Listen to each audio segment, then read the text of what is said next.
राम राम राम हरे हरे, हरे कृष्ण कृष्ण पुंडलीकवरदहरी विठ्ठल श्री ज्ञानदेव तुकाराम पंढरीनाथ भगवान माऊली ज्ञानेश्वर महाराज की, जगद्गुरु तुकाराम महाराज की, सच्चिदानंद सद्गुरु श्रीपाद बाबा की, सच्चिदानंद श्री गुरु रामदास महाराज की, अवधूत चिंतन श्री गुरुदेव की. आजच्या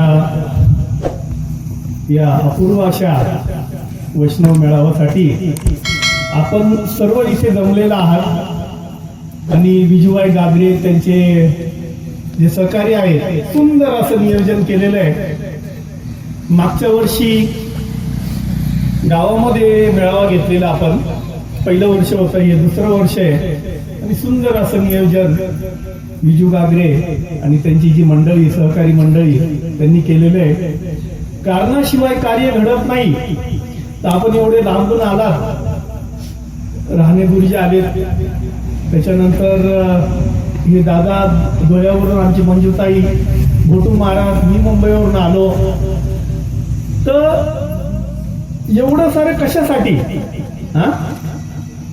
की कुठेतरी ही जी गुरु शिष्य परंपरा आहे ही जिवंत राहावी आणि या समाजामध्ये याचा प्रचार आणि विस्तार व्हावा. आता तुम्ही म्हणाल की गुरु शिष्य परंपरा, मग बाकीचे लोक काय चालवतात? बाकीचे पण आहेत वारकरी, ते काय चालवतात? ते संत परंपरा चालवतात. लक्षात घ्या, जशी आपण वार्षिक मेळावे करतो, बरोबर, वार्षिक उत्सव करतो, त्याच्यानंतर काय करतो? वार्षिक यात्रा भरवतो, तमाशे भरवतो, दिंड्या वाऱ्या काढतो, वार्षिक काढतो. ते काय चालवतात? संत परंपरा चालवतात. आणि फरक काय?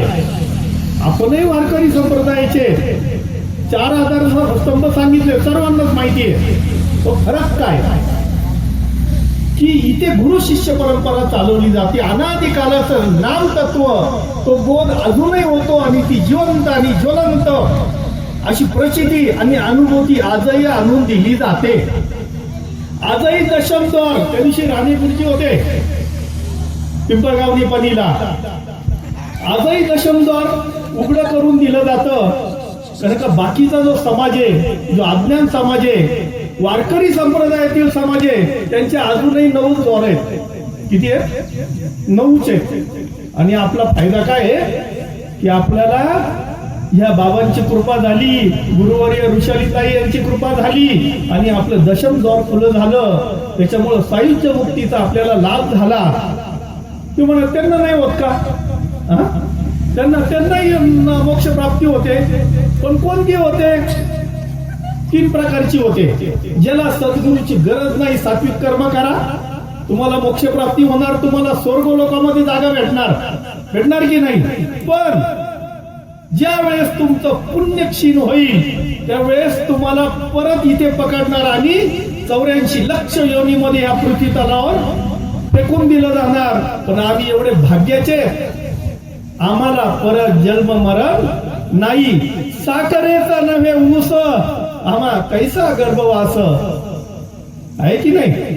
विशेष आहे की आज श्रीपाद बाबांनी, आम्ही खूप श्रीमंत बापाची लेकरं आहेत, त्या दिवशी गुरुजींच्या समोर सांगितलं, खूप श्रीमंत बापाची लेकरं आहेत. अरे आमच्यासारखं या पृथ्वी तलावर एकही नाही, जा, एकही नाही. हो, आज ताई बरोबर आम्ही पूर्ण महाराष्ट्र बरोबर फिरतो. जिथे जिथे ताई असतात तिथे आम्ही असतो. गुजरातला असतो, चलथानलामध्ये सप्ताह झाला, दरवर्षी गुरुपौर्णिमा होते, दरवर्षी आम्ही जातो. पूर्ण पंढरपूर, सांगोला, आता 9 दिवस आम्ही संगती फिरत होतो खानदेशामध्ये. त्याच्यानंतर मंगळवेढ्याला कार्यक्रम झाला. आता पिंपळगाव निपाणीला 3 दिवस होतो संगती.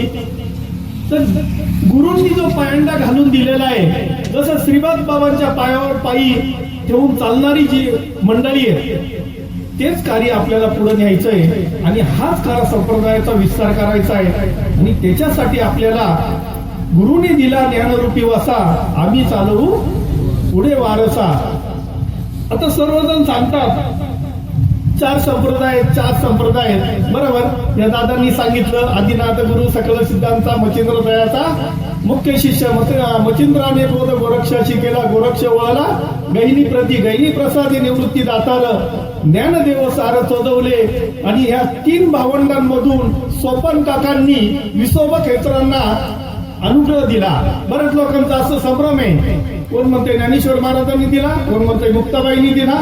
पण तुम्ही आम्ही सासवडला जाऊन आलो, तिथे तो लेख आहे की सोपन काकांनी विसोबा खेचर यांना ह्या बाबांना अनुग्रह दिला. आणि तिथून नामदेव महाराजांकडे गेला, नामयाची जनी जनाबाई पर्यंत गेला. जनाबाई कोण होत्या? घरकाम करणाऱ्या होत्या. परंतु काळाचं हे असं आहे की धर्मावर जशी ग्लानी येते तसं इथे खंडित झालं. तो जो प्रभाव होता गुरु शिष्य परंपरेचा तो खंडित झाला. बरोबर. इकडनं काय झालं? चैतन्य संप्रदायामध्ये राघव चैतन्य, केशव चैतन्य, बाबाजी चैतन्य, बरोबर, तुकाराम महाराज, बहिणाबाई. त्याच्यानंतर काय झालं? हे 400 वर्ष जे मधले गेले ना, खंडित झालं. म्हणजे कसं की 200 वर्ष मोगलांचं राज्य होतं आणि 200 वर्ष इंग्रजांनी घालवले. या 400 वर्षामध्ये आमचा धर्म पूर्ण मिटून टाकला होता. पण झालं काय की संत परंपरा कुठेतरी चालू राहावी म्हणून जोग महाराजांनी 1917 साली पहिला मठ निर्माण केला आळंदीला आणि 1920 मध्ये त्यांचं निर्माण झालं. पण झालं काय की संत परंपरा पुढे चालवली गेली.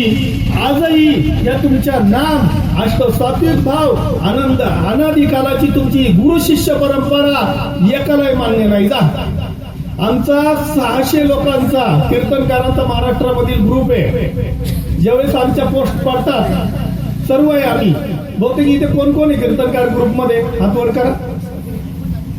1 2 3 4 ताई आहेत. आमच्या ज्या पोस्ट पडतात त्याच्यामधून मला एका ताईचा फोन आला. आता अनुभव सांगायचा आहे, बाकी सर्वांनी सांगितलेलं आहे. सांगलीवरून एका ताईचा फोन आला, म्हणे तुम्ही ह्या पोस्ट लिहिता धर्माबद्दल एवढं क्लिअर बोलता, हे जे तुम्ही जे शब्द बोलतात ना, माझ्या 5 पिढ्या कीर्तनकार आहे. किती? 5 पिढ्या कीर्तनकार आहे. मी स्वतः कीर्तनकार आहे. मी आळंदीच्या सभा मंडपामध्ये माझी पारायण होतात 100 पारायण केली. पण अनुग्रह प्रबोध हे विषय आम्ही अजूनपर्यंत ऐकले नाही. बोला, पूर्ण कोरं खाटे. आम्ही त्यांना वांजुट म्हटलं तरी कोणी काही बोलत नाही. कारण का नाहीच आहे ना, आडातच नाही तर पोऱ्यात येणार कुठून. म्हणून धर्माचे रक्षण करणे पाखंड खंडन आमच्या ग्रुपचं शीर्षक आहे. आणि तिथे कायम कोण जातात. तर मग त्या ताईने मला सांगितलं की तुमचे गुरु कोण आहेत? मी सांगितलं वृषाली ताई गायकवाड. त्यांचा नंबर भेटेल का? Question mark. कारण देत नाही कोणी गुरुचं नाव नंबर. तर मी ताईंचा नंबर दिला. 1 तास चर्चा झाली. ते म्हणले आम्ही नवरा बायको ते बँकेत कामाला, ती लेडी तिचा नवरा प्राध्यापक कॉलेजमध्ये. ते म्हणले आम्ही नगरला येतो. ताई म्हटलं तुम्ही आलं तर इथं दोघेच या, पण तुम्ही तसं काही करू नका. आम्ही पुढच्या महिन्यामध्ये मंगळवेढ्याला येणार आहे. तर तुम्ही तिथे 4 लोक जमा करा आणि मग तिथे येऊन आपण प्रवचन देऊया. आम्ही गेलो. त्या ताईंच्या बंगल्यामध्ये 35-40 लोक बसले होते हॉलमध्ये. ताईंनी 1.5 तास घालवला आणि मग सांगितलं, विषय समजून सांगितला. मग हा चर्चेचा विषय, हा कीर्तनाचा विषय नाही, हा प्रवचनाचा विषय नाहीये, हा चर्चेचा विषय.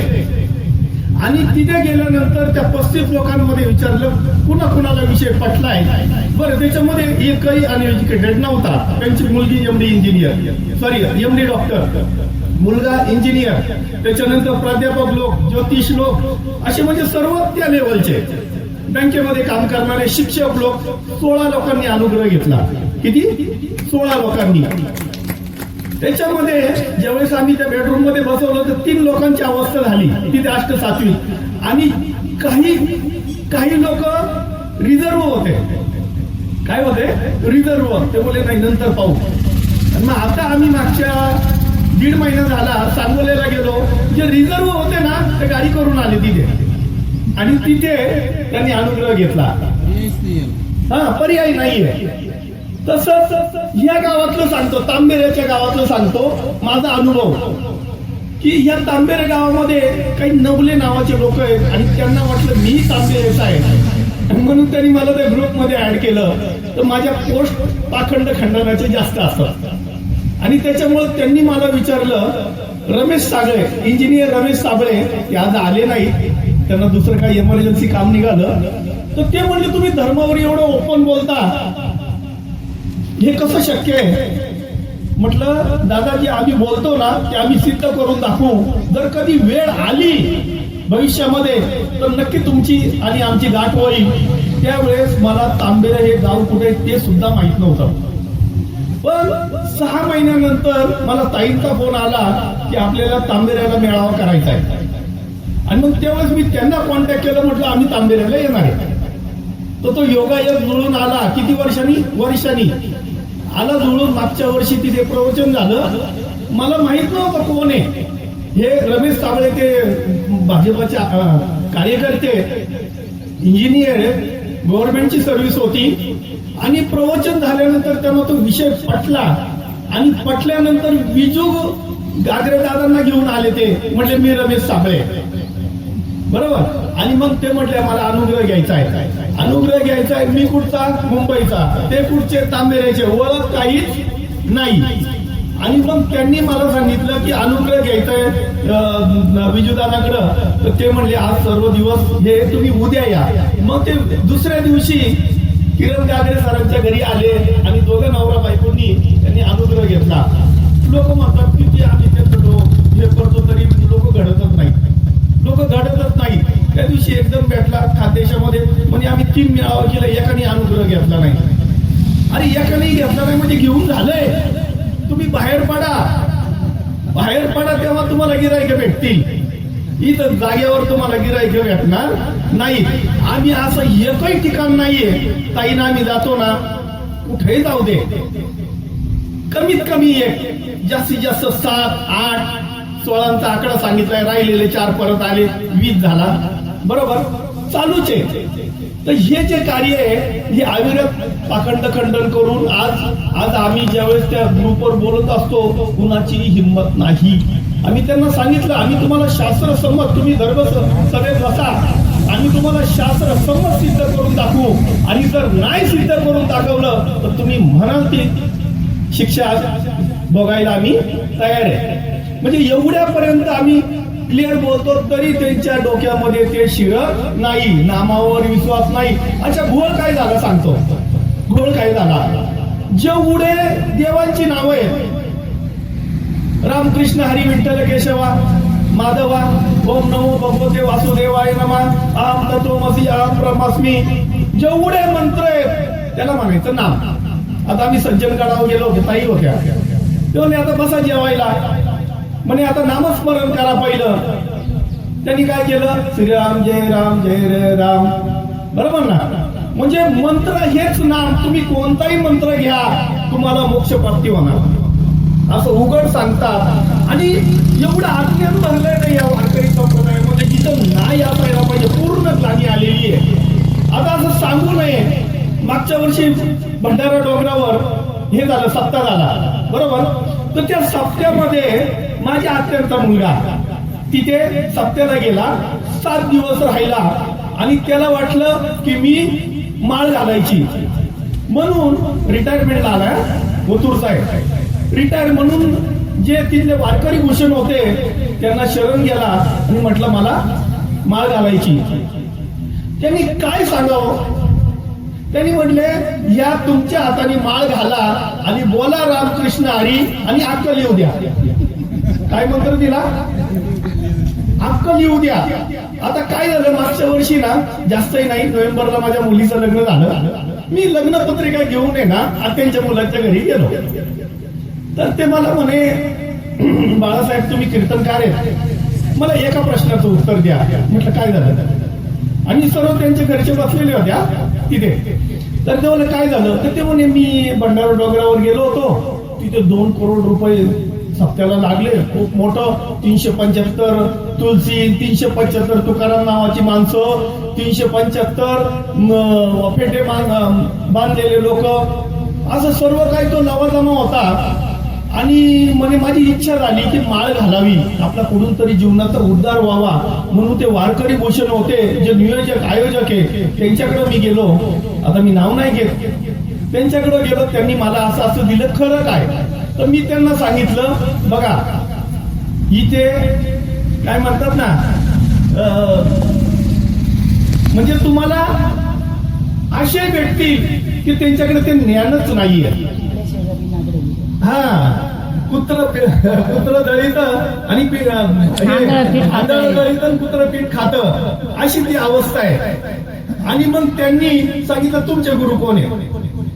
आलं तिथं. म्हटलं ऋषालीताई गायकवाड. तर म्हणजे ते इकडे येतील का?